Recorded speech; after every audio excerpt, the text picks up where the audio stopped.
Welcome to the next in this series of lectures on programming languages. Last couple of weeks we were looking at the lambda calculus and how with the lambda calculus we can model some of the fundamental features of programming languages. Today we'll be looking at how we can go beyond this, and we'll see some of the approaches we can use to define the semantics of programming language features.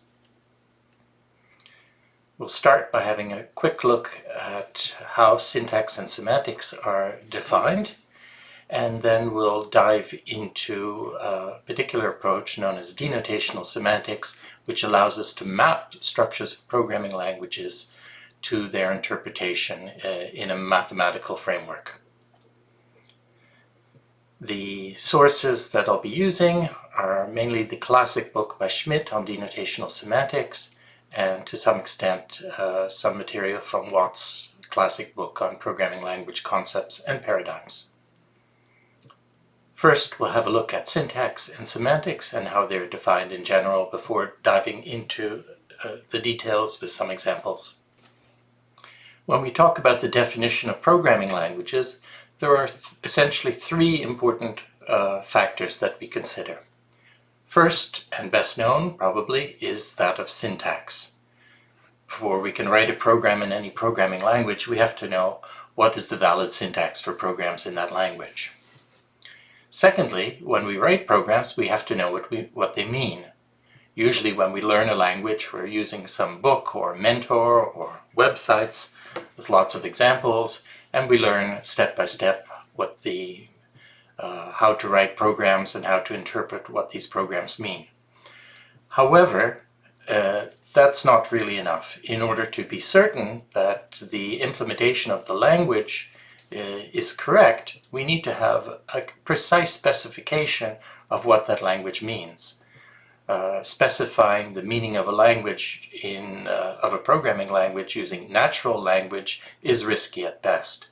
So there's been a struggle over the years to try and find better and better ways of defining programming language semantics mathematically and unambiguously. There are two kinds of semantics that one generally speaks of.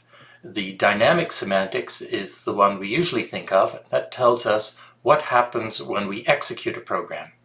However, there's also a static semantics. The static semantics tells us which programs, though they may be syntactically correct, are also statically correct.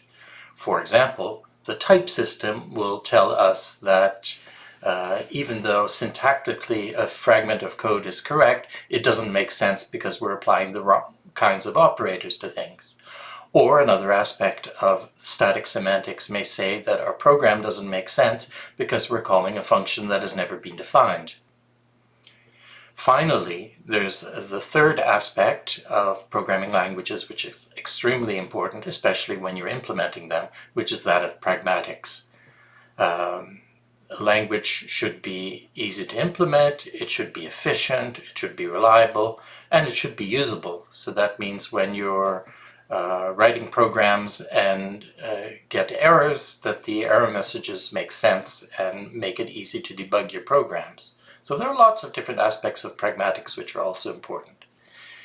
In this course, in this part, we'll be focusing mainly on syntax and semantics, but it should also be clear to you when we're doing the tour in this course of different programming languages and the different programming paradigms that pragmatics are also a very important aspect, particularly the aspect of pragmatics which tells us what kinds of problems are well suited to a particular programming paradigm. Now, a programming language semantics should be specified in some way. This specification is useful for various purposes.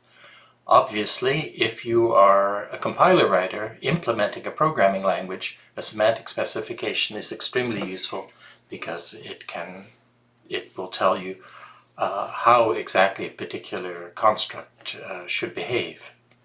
It's also useful for users of the language, that is programmers, so that they can understand what the meaning is of the programs that they're writing and whether certain combinations of features make sense. The semantic specification can also be used as a tool for design and analysis. In particular, it can help you determine if you're implementing the language, how can it be implemented efficiently? So which combination of features can be simplified and optimized in the compiler. Finally, a very interesting use of a semantic specification is as a prototype. So if the specification is itself executable, then you can specify the language and use that as a reference implementation. Now, reference implementation doesn't have to be efficient, but it can be very useful to compare an efficient implementation with reference implementation to be sure that everything is working correctly. In fact, it can be used as a test harness. The very first implementation of the Ada language was in fact such an implementation in the Cetel language. It was extremely inefficient, but it was a complete implementation and could be used as a reference implementation for compiler writers. In the history of programming languages, there have been many attempts to come up with better ways of specifying the semantics of programming languages. Language designers and developers have devised a number of different kinds of techniques, and on this slide we see 4 general categories. The first kind is known as operational semantics. This seems like a natural way of defining the semantics of a language, which has some clear advantages but also some disadvantages. Here the idea is that you specify the semantics of the language by referring to an abstract machine. This abstract machine it can be something like a Turing machine, or it could be an abstraction of a virtual machine. The nice thing about that is that it can provide a very natural way to a path towards an implementation, because if you can implement that abstract machine efficiently, then you have very quickly a route to an efficient implementation of the language. On the other hand, these abstract machines tend to be rather low level and may be hard to reason about. Here we see in all of these diagrams the funny square brackets, these double square brackets. Those are known as semantic brackets and are used frequently in specifying semantics of programming languages and their constructs. The idea is that the thing within the brackets is a program or a program fragment, and the square bracket notation is a function which maps that fragment to some interpretation or some mathematical object. The square brackets may also take additional arguments, for example, a context telling you which functions or classes or program entities are in scope or are defined. And it may also pass in arguments such as the running execution state of the abstract machine.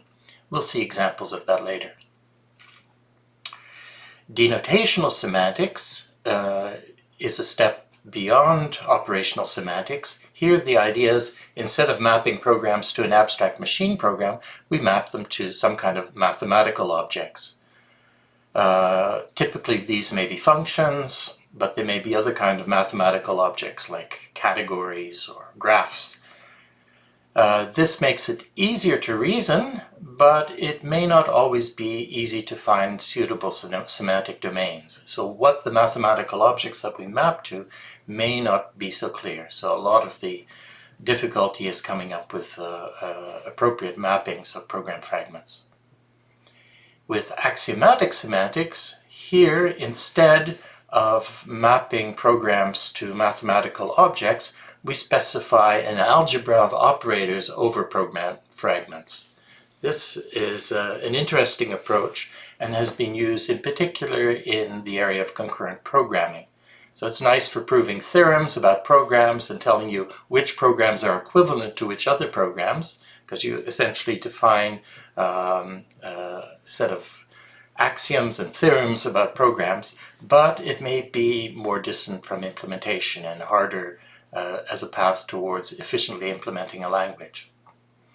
Finally, I would say that the current state of the art is the so-called structural operational semantics, We saw last week, very briefly, a slide of a semantic specification of featherweight Java, which was specified in such a style. Here, instead of having mappings from program fragments directly to mathematical objects, we specify some kind of transition system. So this should remind you as well of the lambda calculus, where we have transitions from expressions that express not only program fragments but also the state of the running program, and transitions that map you to some new state. So the structured operational semantics essentially is giving you a bunch of rules saying, in this context you can make this step, in this context you can make this step. So you have a bunch of rules that say this is when we can map from this state to another. So these are these inference rules. That's very nice for concurrency and non-determinism, but it's a little bit harder to reason about equivalence. We'll be focusing today mainly on denotational semantics because it's a very nice and well understood mathematical framework, and for the examples we want to look at, it's very easy to understand, and we can see also a clear path from the semantic specification to implementations using the tools we have seen so far. Let's have a first look at how we can define the semantics of expressions in a programming language. In order to define semantics, what we're going to do is we will take as program fragments their specification in what we call abstract syntax. It's important to understand here the difference between concrete and abstract syntax. So abstract syntax here, consider the expression 4 times 2 plus 1. What is that? Well, it's an expression over numbers, and numbers that are combined with operators. So an expression can be either a number or an expression applied to another expression with an operator between. And these operators may be multiplication, addition, multiplication, or division. Now, this syntax is very compact, but it's also ambiguous. That means that you cannot use it for parsing code. So in order to parse that expression, we need an unambiguous syntax specification for the concrete syntax of this language. So for example, we would have to write something that says that an expression is an expression with a low priority operator and a term, or it can be a term. And a term can be a term combined with a factor using a high priority operator, or it could be a factor, and so on. So the concrete syntax has the advantage of being a possible input to a parser generator. So this is very practical. On the other hand, it's much more complex than the abstract syntax. When we're specifying the semantics of a programming language, we're not implementing a parser. So in fact, we don't care about concrete syntax. Concrete syntax is important in a course on compiler construction, but not when we're dealing with the specifying just the semantics of the language. We essentially assume that we know how to parse expressions and that we know how to parse programs. The entities that go inside the semantic brackets, they're not literal strings. We assume that they are syntax trees, so that they're already parsed. That's what we'll be operating over. Here's a little language that we'll use as a first example. So this is a calculator language. It simulates a simple calculator where we can perform addition and multiplication. So the syntax says that a program consists of pressing the on button followed by some statement. And a statement consists of entering an expression into the calculator, pressing the total button, and then following that by another statement, or eventually, after computing the total, we press the off button. An expression is an expression plus an expression times an expression. We have an if-then-else, which is expressed as if expression 1, comma, expression 2, expression 3, We assume that the first expression will be interpreted as some kind of Boolean, and that will make a choice between the other two expressions. We have a memory store. So the last answer that was computed by pressing total will be stored in the memory, and we can call it back by entering the last answer button. Finally, we have round parentheses. So an expression may be placed in round parentheses. And an expression, of course, can also be a number. So here's an example. On, if we enter on 4 times left parenthesis 3 plus 2 right parenthesis and press total, and then off, then the value 20 should be printed out, and then the program should stop. Now, how can we define the semantics of this language? To define the semantics of the calculator language, we need 3 different kinds of semantic functions. The reason for this is that we have 3 kinds of syntactic entities. There are programs, statements, and expressions. So we need 3 different kinds of semantic brackets for these 3 kinds of entities. And each time what goes inside the square brackets is a syntax tree. Except we won't write it as a syntax tree, we'll just write it as a program fragment. So, first of all, we must ask ourselves, what's the meaning of a program? Well, when we interact with the calculator, every time we press the total button, a number will be emitted. And as many times as we execute it, a number will come out until we stop. Of course, we could turn on the calculator and immediately turn it off, in which case the list of numbers produced is empty. So the meaning of a program, then, is a sequence of integers. Good. So the type of P, so we'll have 3 kinds of semantic functions, P, S, and E. So the P function will take a program as an argument, and it should return a sequence of integers. The second semantic statement, semantic function, is the one that deals with statements. So if our program P is turn on the calculator and execute S, then we can break that down by executing the, interpreting the semantics of the statement S. Now, what's the meaning of a statement? A statement is essentially a sequence of expressions, each of which contains a total. So a total must be computed.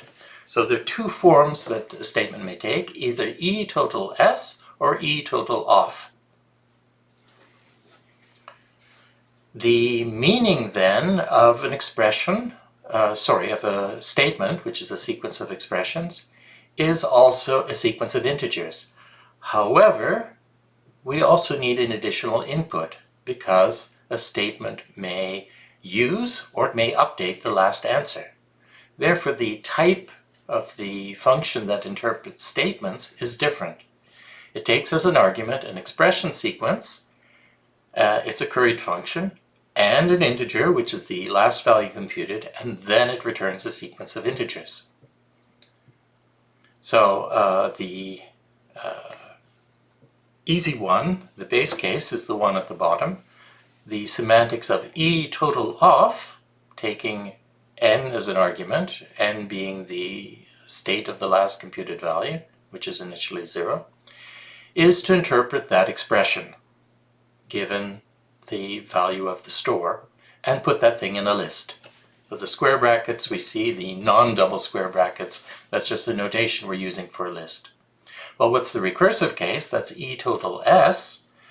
Well, in order to compute that, we should interpret the semantics of E and the semantics of S. The semantics of E is going to be some number that we get when we evaluate that expression, and we'll put that at the head of a list where the tail of the list is the meaning of the statement following E total.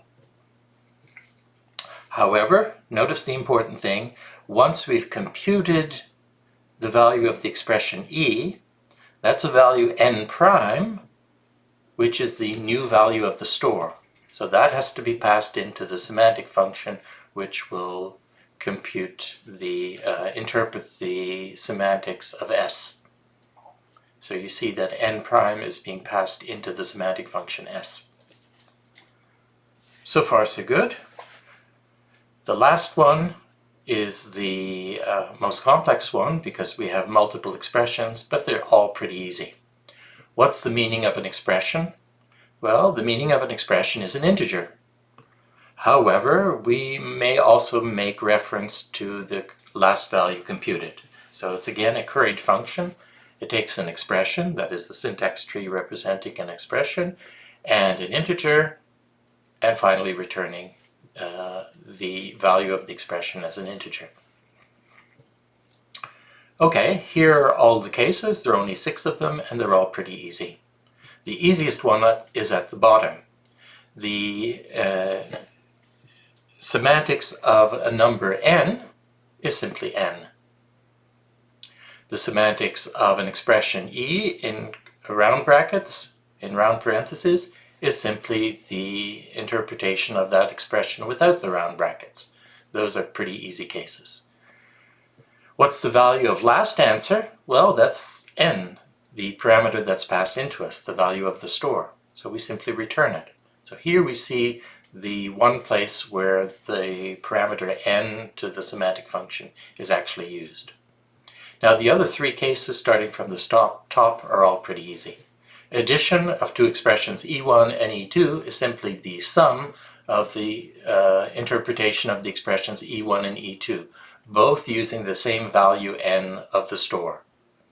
Recall that the store is only updated when we execute total, and total is not part of an expression, it's part of a statement.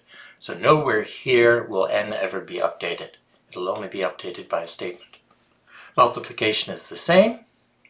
And then an if-then-else is going to evaluate e1, and if e1 is equal to 0, that's going to be interpreted as true.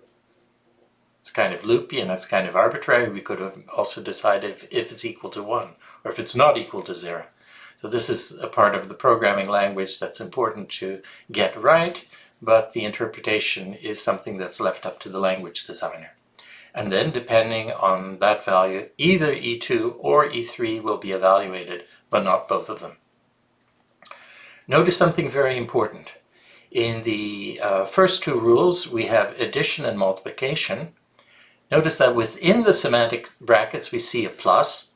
That plus is simply a symbol in the syntax tree of E1 plus E2.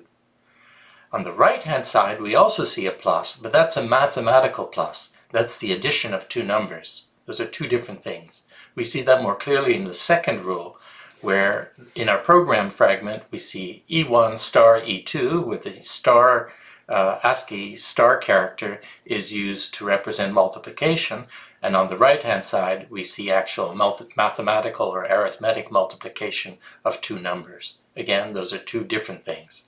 Everything within the square brackets are just symbols and tokens within a syntax tree, and everything outside is in the mathematical domain.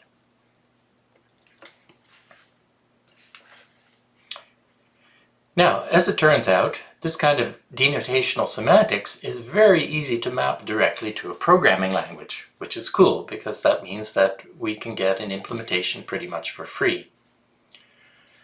In order to do this, we have to be clear about what the semantic domains are. So we're actually going to do that. We could have bootstrapped existing domains from the programming language Haskell, but what we'll do instead here is we'll define these things as data abstractions.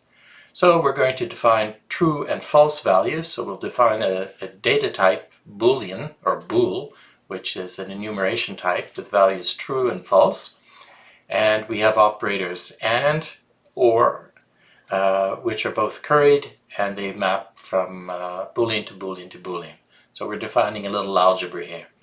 So false and anything is false, true and anything is that anything, false or x is just x, and true or x is always true. And we also have negation, which will map true to false and false to true. Now, we have to also represent programs as data constructs in Haskell. So data structure. So we'll define 3 data types, one for programs, one for expression sequences, and one for expressions. Notice again, we don't implement a parser, we're just going to represent programs directly as abstract syntax trees in Haskell. So what's a program? Well, we'll define a constructor on, and it takes as an argument an expression sequence. An expression sequence is a statement. The data type expression sequence will need 2 constructors. One we'll call total and the other we'll call total off. Total off just takes an expression as an argument, and total will have the expression and a statement, or expression sequence, as arguments. And then for expressions, we have 6 cases in our semantics, we have 6 cases here in our abstract syntax. We have a plus expression, a times expression, an if then else, a last answer, a braced expression, or an n, which is some integer. Now, we pretend that we already have a parser. We could certainly implement a parser in Haskell, but that's out of the scope for this lecture. So we will pretend that we know how to parse on 4 times 3 plus 2 total off. And it should generate a tree that looks like this graphically. So we have a program which contains a statement, which contains an expression. And we can represent this. If we actually had a parser, it should produce the value we see at the bottom, which I've indented to highlight the hierarchical structure. So it's an on of a total off, including a which holds a multiplication, that is a times, of a number 4, and a braced expression, which is a plus of the number 3 and the number 2. Cool. Now we need to implement all of our semantic functions. We have all of the data types we need, and here now is a one-to-one mapping from our mathematical definition to equivalent Haskell functions. So here we see our semantic functions. We'll call them PP, SS, and EE. PP maps programs to lists of integers. SS maps statements or expression sequences to a function that takes an integer, the value of the store, and returns the list of integers. And expression, EE, takes an expression and the value of a store and returns the value of the expression. Most of these should be pretty simple. Here we see directly that the PP function will take apart a syntax tree consisting of an on expression and will apply the semantics for statements to the S that's contained there, initializing the store to 0. SS, again, we have 2 cases. Either the base case, where we have total off of E, it simply applies the semantic function EE to that expression E with the same initial value n and tacks it to the head of a list. We could have equivalently written that as EEN within square brackets, but here we want to explicitly state it's at the head of an empty list, but it's equivalent in Haskell. Total ES, here we see that we compute the value of the expression E given the value of the store n, and that gives us a new value of the store n prime, and we tack that to the head of a list where the tail of the list is a semantics of S with n prime as the value of the store. So this is important because we see when a total is computed, the store is updated from n to n prime. The rest, the semantics for functions, is quite straightforward. Notice again, here we see very explicitly EE applied to a plus expression is simply the addition of the meanings of the expressions E1 and E2. Here again we see very clearly the plus that's inside the argument to EE is simply syntax. This is the plus constructor for our abstract syntax tree, whereas the plus on the right hand side is actual arithmetic addition. So here we see very clearly plus, the constructor plus and the mathematical or arithmetic plus are clearly 2 different things. The same with times and star. If then else is straightforward. Last answer is straightforward. It just returns n. The value of a braced E is the same as the value of the E, and the value of a number, num, is that number. Now, if we load our implementation into the Glasgow Haskell interpreter, we can now have a look at a little example program. This is on total off plus n4, n7. There's our abstract syntax tree, and we can now evaluate the meaning of this. So this should give us the sum of 4 and 7. We can take a slightly more complex program, which will compute 4 times 3 plus 2. Again, what we expect, and a slightly more complex one with 2 statements in it. The first is 4 times 3 plus 2, and the other is the last answer with 1 added. So that'll give us 20 and 21. So that worked out pretty well, but the programming language we were studying there was extremely simple. It's missing lots of things we expect to see in a real programming language.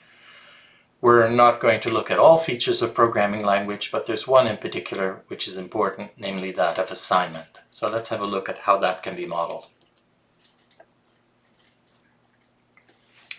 Here we have a more complicated language with assignment. We have programs. A program consists of a command followed by a period. A command can take 3 possible forms, either 2 commands separated by a semicolon, or an if-then-else. This time we actually have a Boolean data type. So we have expressions which evaluate to numbers and Booleans which evaluate to Boolean values. Finally, we have an assignment. We can assign an expression with colon equals to a variable whose name is an identifier. And an identifier, it's not written here, but an identifier will be, for our purposes, a letter from A to Z. So here's an example program. We set Z equal to 1. We ask if A is equal to 0. If A is equal to 0, then we'll assign 3 to Z, otherwise we'll assign Z plus A to Z. What's the meaning of a program? Well, it should output the value of Z. Our programs also take an input, and that input is assigned to the value A. So when we run a program will take a number as input, and we'll use that to initialize the argument A. After the program has finished computing, it will output the value of Z. So what's the meaning of a program?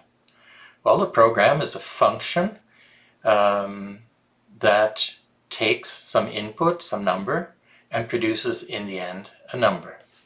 We will need, once again, semantic functions for each of the syntactic constructs. So we'll need 4 of them, 1 for programs, 1 for commands, 1 for expressions, and 1 for Booleans.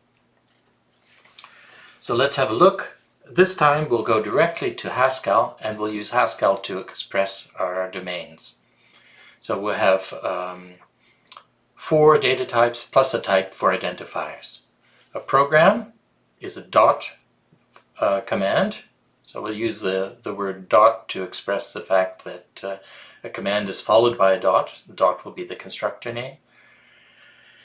For commands, we have three different versions. They're either a sequence of 2 commands, so C sequence, command, command. It can be an assignment of an expression to an identifier, or it can be an if-then-else. And the if-then-else takes a Boolean expression and 2 commands. An expression is either an addition of 2 expressions, the value of an identifier, or a number, some integer number. A Boolean expression, for the moment, we will only have equality testing of 2 expressions or negation. Obviously, this syntax could be extended in a number of different ways to add different kinds of operators, different kind of Boolean operators, and so on and so on. Finally, an identifier is just going to be a character, and we'll restrict ourselves to characters from A to Z. Here's the program we saw earlier. Expressed as an abstract syntax tree in Haskell, it would look like this. So we're doing exactly the same kind of thing we saw before. So we assume we have a parser. We're not going to write a parser. We'll just directly write programs as abstract syntax trees. So instead of writing the string above, we'll write the thing below. Of course, with more time, we could actually write a parser which would translate the string above to the construct below, but that's out of scope for us today. Now, the question is, how do we define our semantics? Our semantics will, on the one hand, be a precise specification of the meaning of our programs, and at the same time will be a reference implementation. Consider what a program needs. At any point that we perform an assignment, there will be a mapping from that variable, that identifier, to some integer value. That means we need the notion of a store. The store, or environment, is a mapping from identifiers to values. So we need some way of expressing what that mapping is, updating it, and retrieving values from it. The idea is the following. Since Haskell is a language without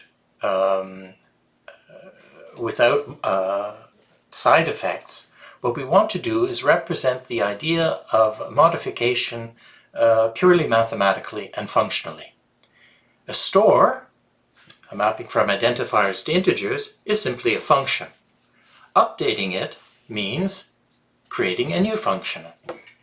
So here we see a new store is a mapping from identifiers to integers where everything is mapped to 0.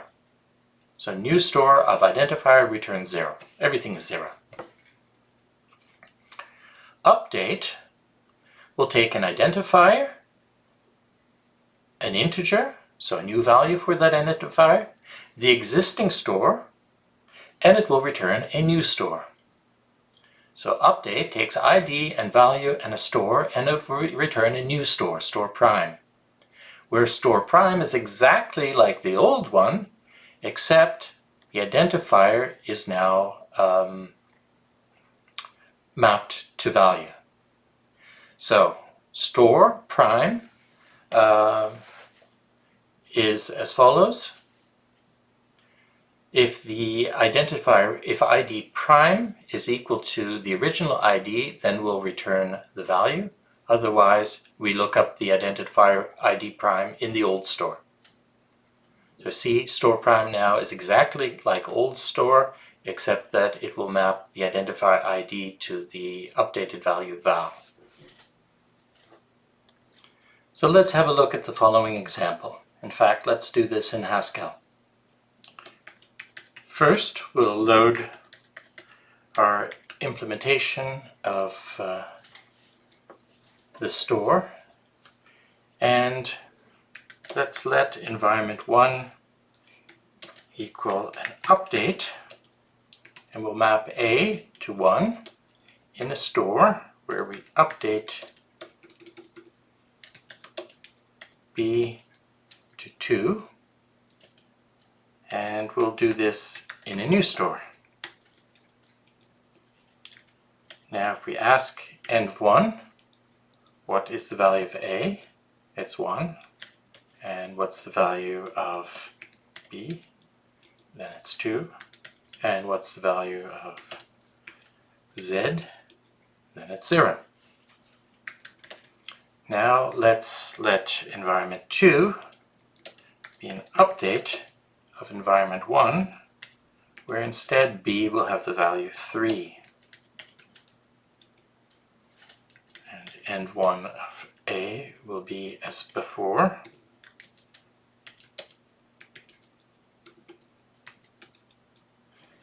And however, env2 of A will also be 1.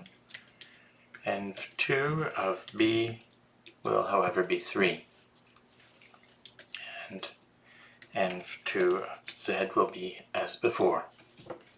So, even though we're working in a world without any side effects, we can easily model the update of a store by creating a new store from an existing one.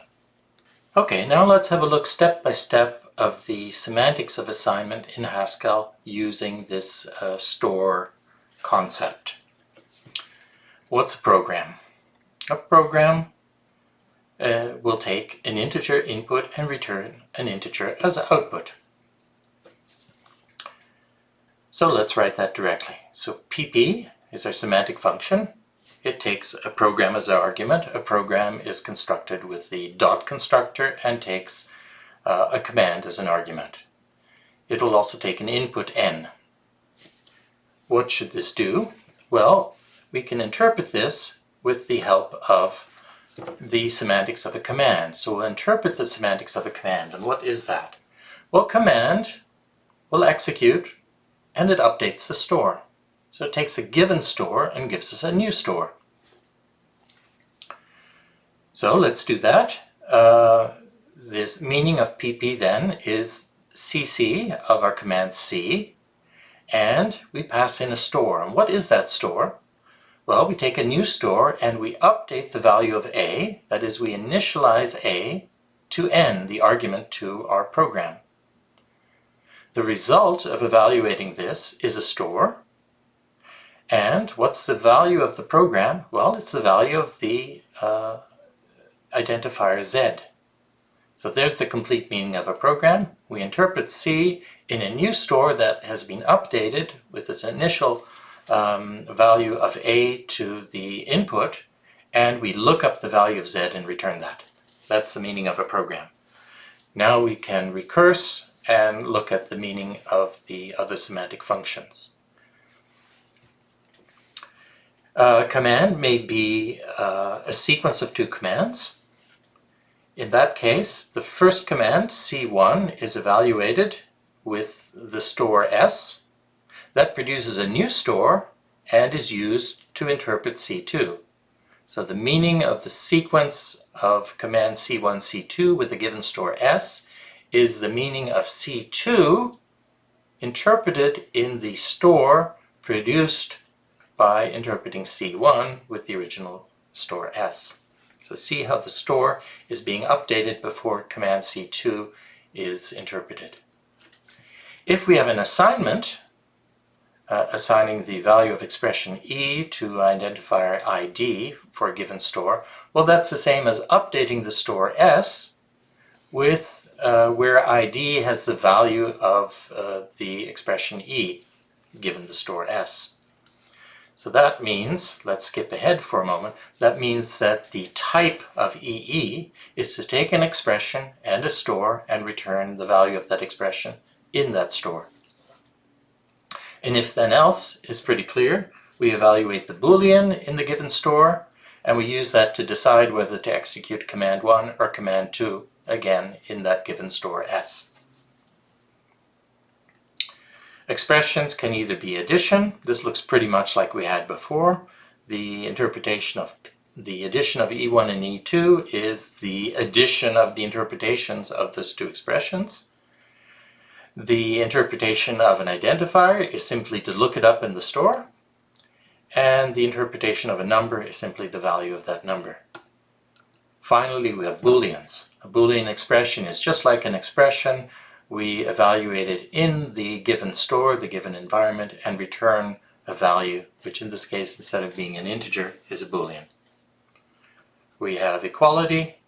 In order to the Boolean expression asking whether E1 or E2 requires E1 and E2 both to be evaluated, and we simply compare them.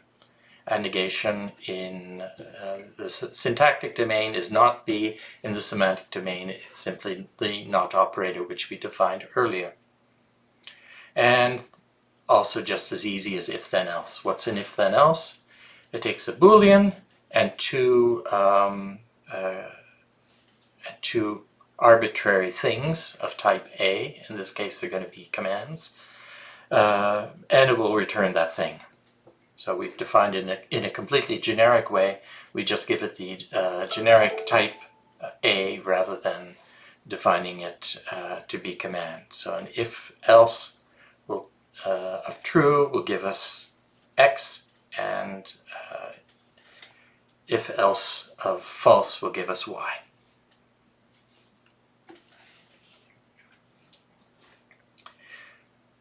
we can run the interpreter in the obvious way. So here's our sample program that we had before and the AST representing the same thing. If we evaluate that, we get the value we expect. Just for fun, let's do it in Haskell. First, we'll load our code. Here's our abstract syntax tree. And now we can evaluate our program passing as input the number 0. Our program, recall, is going to look at our input. If the value of the input is 0, it's going to return 3. And if the value is something else, then it will return 1 plus that number. Looks good. Okay, we're pretty much at the end of what we wanted to see today. There are a number of other issues in defining semantics of languages. It's not as simple as we've seen today. The language constructs that we were looking at were pretty simple. We haven't considered a language with errors or non-termination. There you need special error values in the semantic domain. We haven't considered branching. So we just have an if-then-else.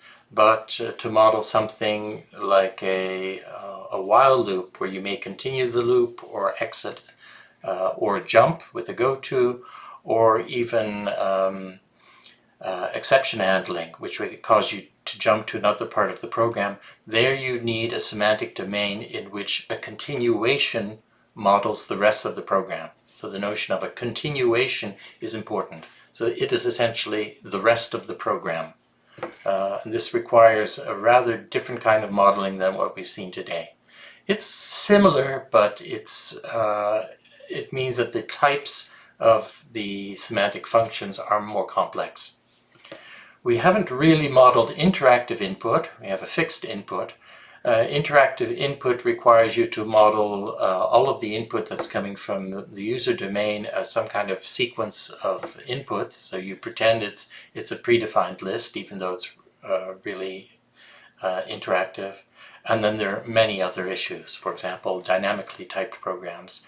Here we have so far only looked at semantic functions that consider every value to be of some fixed type. If you have a much more flexible language, then you need more complex modeling of the domains. There are also quite a few theoretical issues which need to be addressed. What exactly would be the denotations of lambda abstractions? There was quite a bit of research done in the late 1960s. Dana Scott developed this theory of semantic domains where he came up with an acceptable solution to that question. For modeling recursive functions, you need more work. You need some kind of fixed point theory. And then if you want to model programs that have concurrency and non-determinism, then it becomes even more complex. So far we've been working in a completely sequential domain. Then you need to abandon the standard semantic domains and look at interleaving semantics, or there are also notions of so-called true concurrency.